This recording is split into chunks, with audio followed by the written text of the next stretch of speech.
When we first started our woodworking business, there were a ton of new tools that we wanted. We wanted a new Festool domino, we wanted a better table saw, we wanted a miter saw, a track saw. The list went on and on. We were always crippled by the question, what tool should we get next? And maybe you've asked yourself this question before. Well, not only are we going to share our thought process on buying tools, at the end of this video, we're going to share with you the best tools we ever purchased for our business. Buying tools for your business is the topic of this episode of Maker's Money.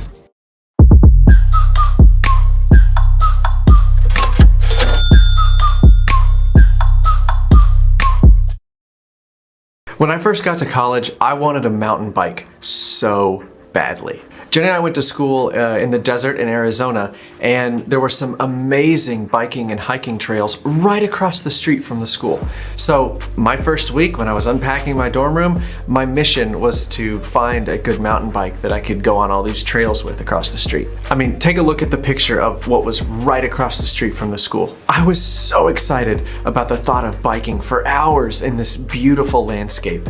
I wasn't a biker, I'd never done it before, but I was interested to start a new hobby and really take advantage of what was right across the street from the dorms.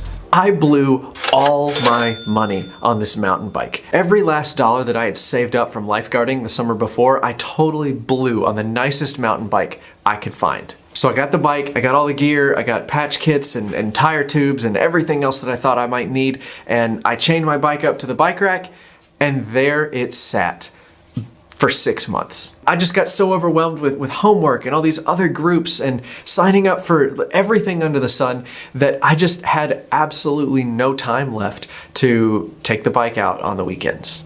Not only that, but the clubs that I joined, when they wanted to go camping or do other fun stuff, I couldn't go because I didn't have the money. I blew it all on a stupid mountain bike. Don't we do this with tools also? Don't we buy something at Home Depot because we're really excited about the new tool and it's on sale and we imagine ourselves using it, and then it just kind of sits in the corner for 6 to 8 months without us touching it? I know I've seen tools that I've never even thought about having, but just because they were on sale, I thought, wow, for that price, I can't afford not to buy it. But if you're trying to run a business, the game changes. How do you know what tool to buy next? How do you anticipate the needs of your customers? Should I be prepared for personalization? Should I think about all the different things that we might make for a customer? How do you know what tool to buy next if you're running a business? Should we shop around for deals? Well, our strategy is going to make a lot of people angry, so buckle up and get ready.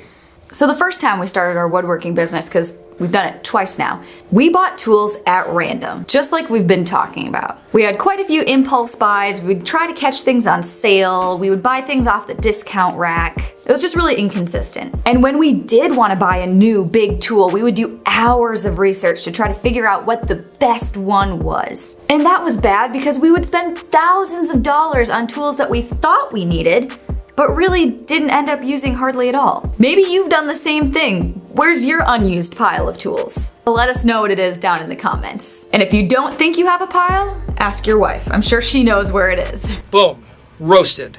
But once we started our second woodworking business, we finally got it right. So we're about to share with you the strategies that we use to buy tools for our business without overextending ourselves or wasting a bunch of money.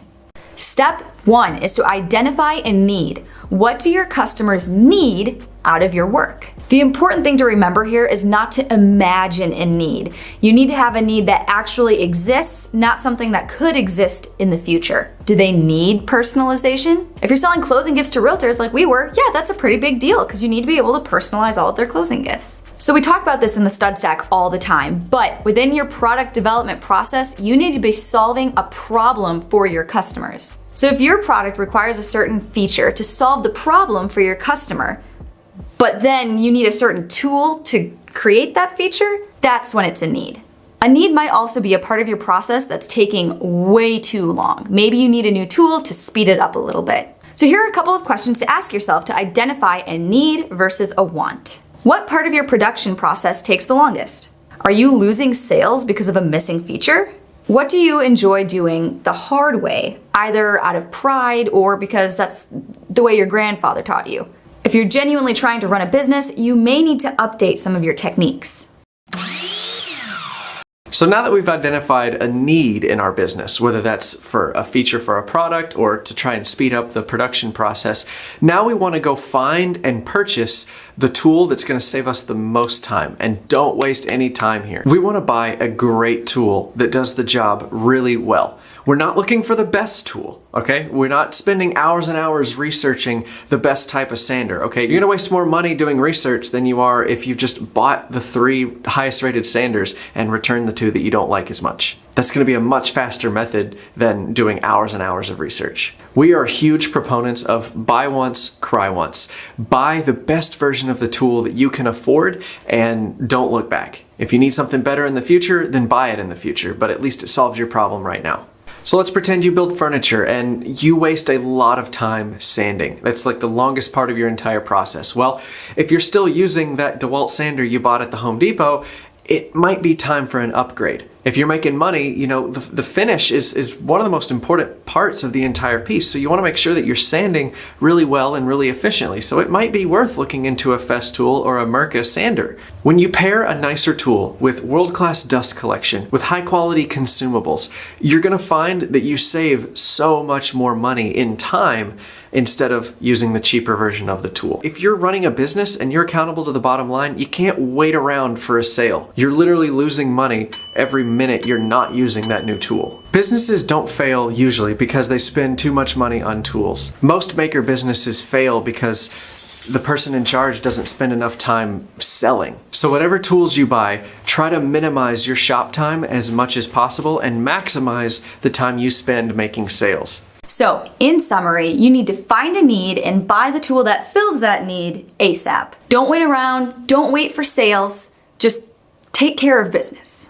Don't mind the pun. So, as promised, here's the list of the best tools we ever bought for our business, and we waited way too long to buy all of them. Keep in mind, we do not take tool sponsors, so all of these are our raw, unfiltered opinions. But there are affiliate links for all of these tools down in the description right below the like button, if you're interested in picking some of them up for yourself. Number 1, the Mirka Duro Sander with Festool Dust Extraction. This has changed the game completely for us. It's such a high quality sander, we can do things so much faster, and the dust extraction is great because it minimizes all of the dust in our shop. And speaking of dust in the shop, our big Laguna dust collection system works amazing. It really sucks.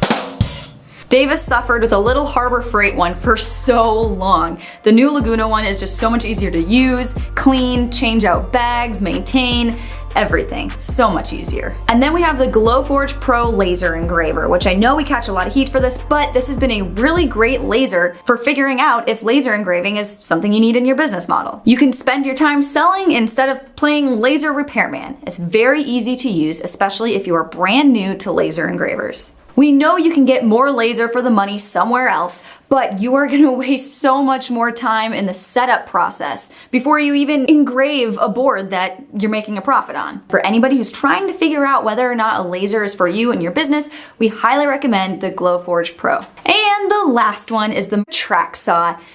Oh my gosh, we waited far too long to get this thing. We were struggling with circular saws and trying to make our own tracks, and it was absolutely miserable when we started making multiple tabletops.